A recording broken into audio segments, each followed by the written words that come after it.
every time you've been matched up. He's been fighting fourth time. Yeah. Been fighting almost as long as you, just not in the UFC. So you also finally happy to get past this Bobby Green chapter of your life too. What?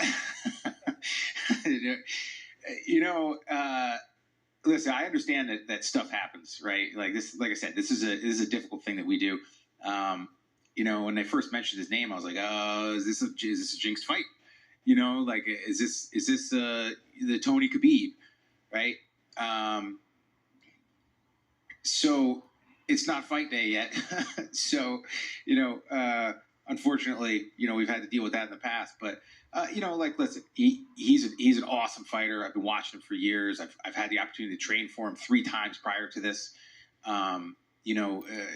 So yeah, it's like it's a guy that's been around for a while, a guy that I got a ton of respect for, and I'm excited to finally get to fight him. So given that you've had multiple training camps for him specifically, has he evolved much, or is he pretty much the same fighter from that first booking that you had? I think he's definitely evolved. I think he's like 37 or something like that too. And age sucks.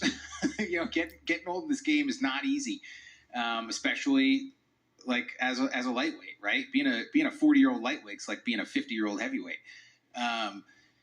So he's changed.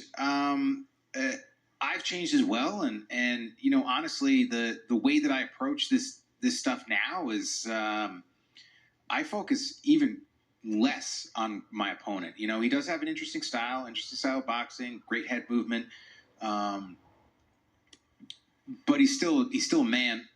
He's still a fighter.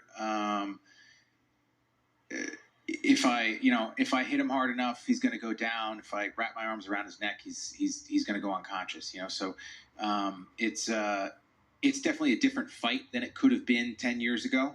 We're both different fighters, and I know that I can't be the guy that I was 10 years ago. I've moved on from that. So it's a fun fight. It really